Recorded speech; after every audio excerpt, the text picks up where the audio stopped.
Assalamu alaikum everyone, my name's Farah Halabi and I'm a professional Muslimah life coach, and tonight I'd like to talk to you about thoughts, about the things knocking around in our heads, what consumes our minds, what stories we have, what narrative, what perspective, what we've got on our minds, what we've got percolating, and why that's important, why that's even a thing. Because if we're skipping along through life, we wake up, we do whatever it is that we do, we talk to whoever we talk to, we go wherever we go, that's not accidental. That doesn't just happen by by chance. It's not, potluck. It's not a gamble. It's not dependent on the weather. It doesn't depend on lots of different variables. It 100% depends on you, on what you think, what you decide, where you choose to go, what you choose to wear, what you have come to the conclusion that is the best thing for you to do, or the thing to do, whether it's best or not for you. But it comes from you. And the bit that it comes from is the decisions. And decisions are choices, are reasons, are thoughts. And you will do, you will say, you will go, you will be whatever it is that you believe of your thinking about that. Now, the reason I bring this up is because I had a client session this morning, and in it was very eye-opening for lots of different reasons, but something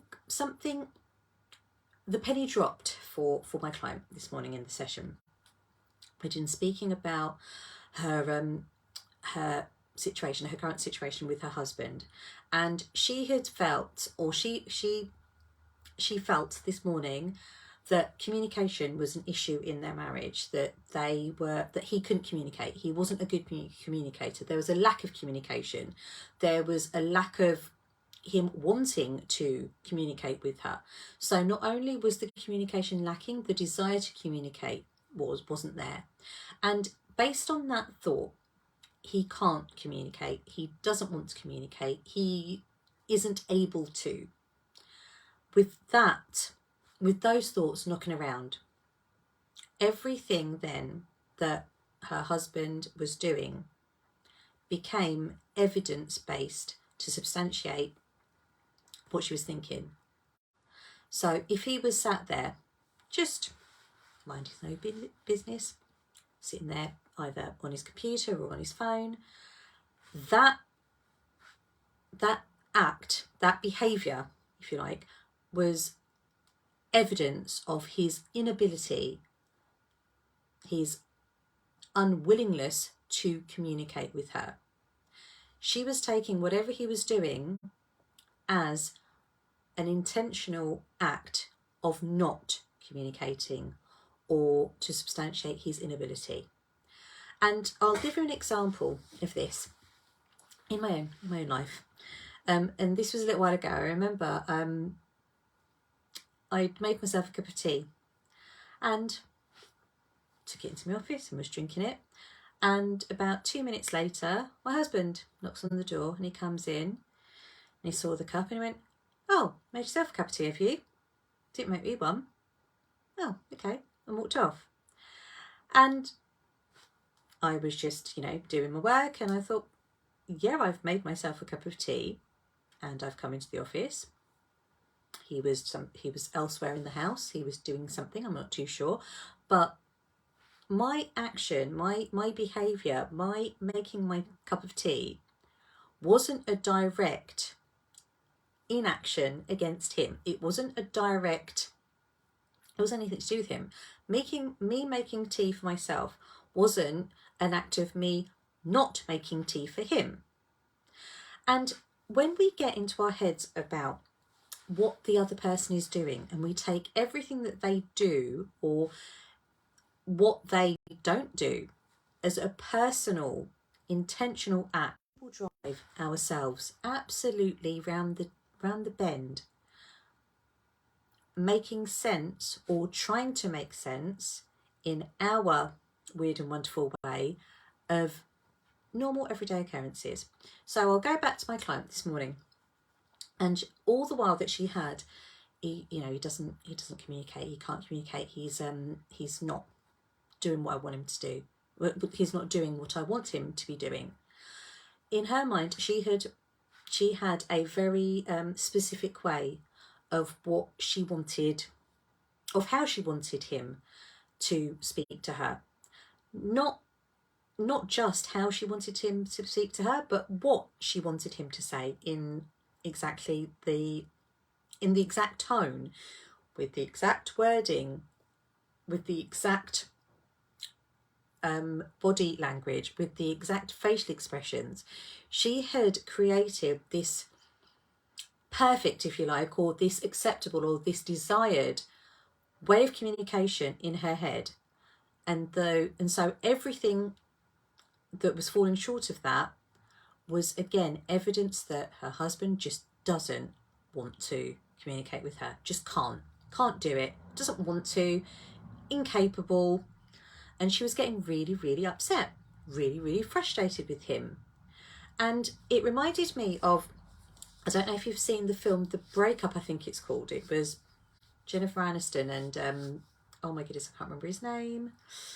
It'll come to me in a second. Vince Vaughn, I think.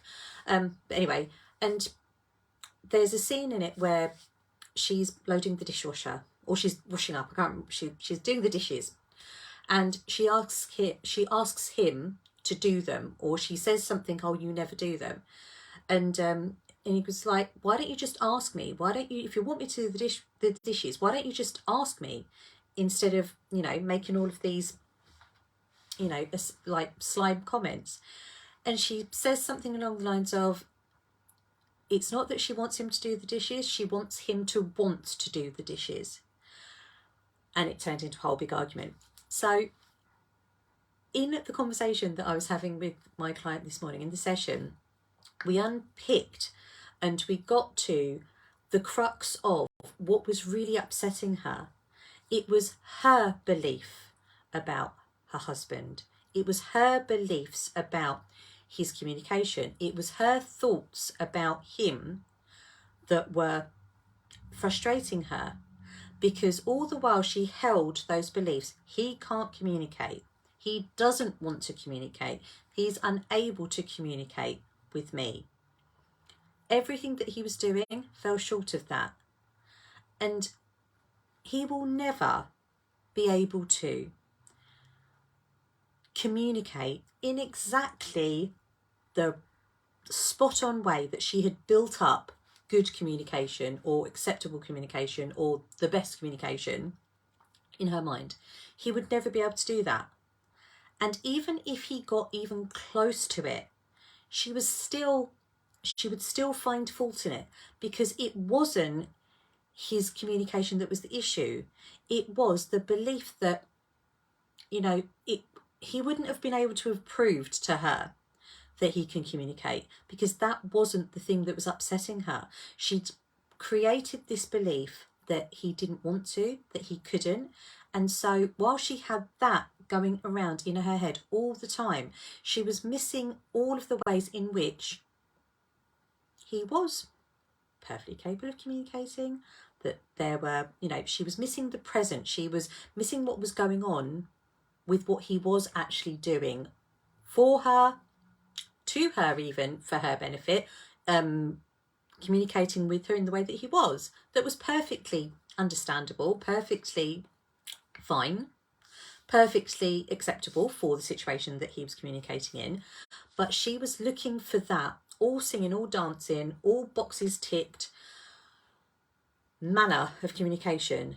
And whilst everything, it was like she had those glasses on, like that perfect communication glasses on. So everything that she could see wasn't that. Like, she had this mask or this template and she was looking at it, but nothing that he was doing was fitting that template.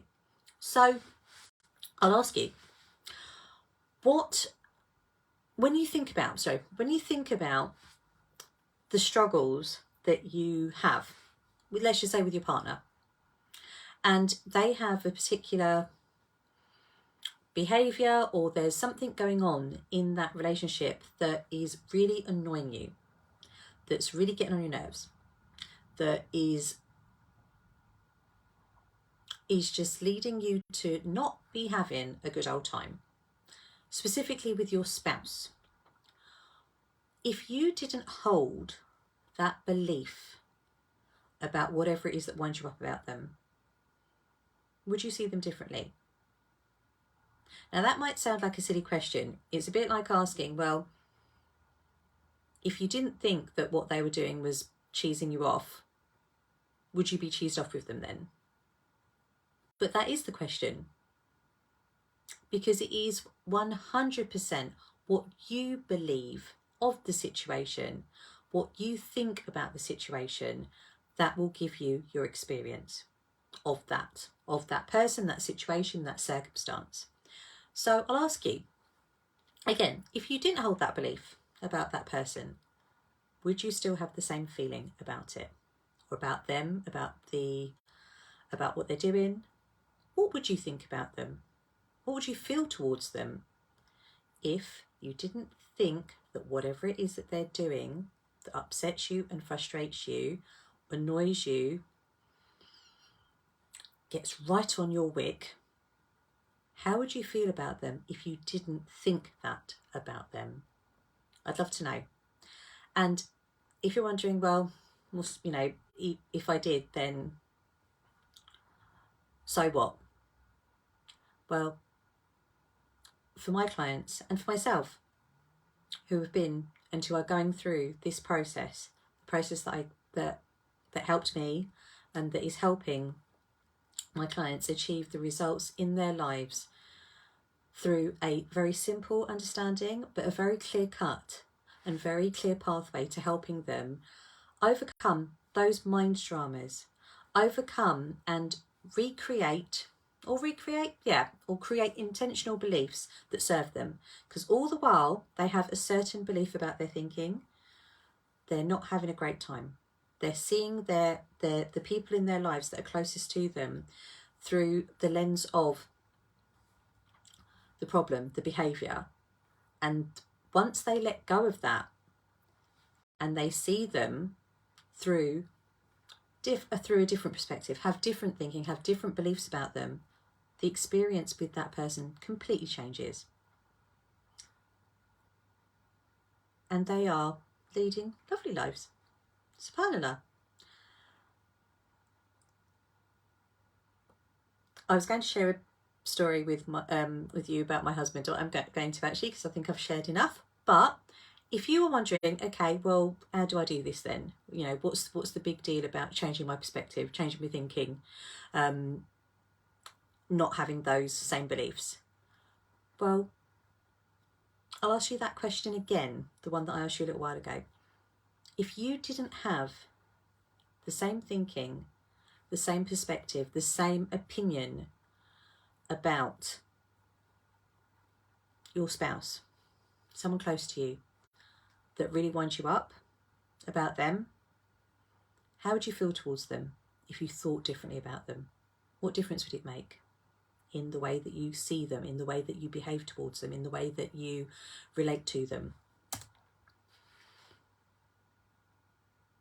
Because I know that the difference isn't just a small difference, it's a massive shift. And when you think differently about someone or something, your experience, when you hold different beliefs about that thing, that person, that instance, that circumstance, the shift is quite phenomenal.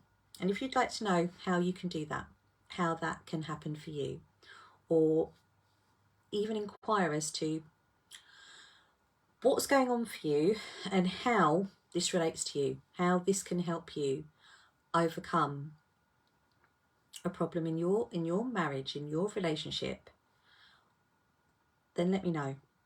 If you'd like to know how this has helped transform the lives of my clients, transformed my life, then I can offer you a confidential, safe, non-judgmental space to really see how this can be the same for you, inshallah. If you would like to get in touch and you would like the details of my next available appointment, my next available consultation, then if you send me an email at connect@farahhalabi.com, or you can private message me on whichever social media outlet you're watching this on. But I'll ask you the question again, just for you to reflect upon it.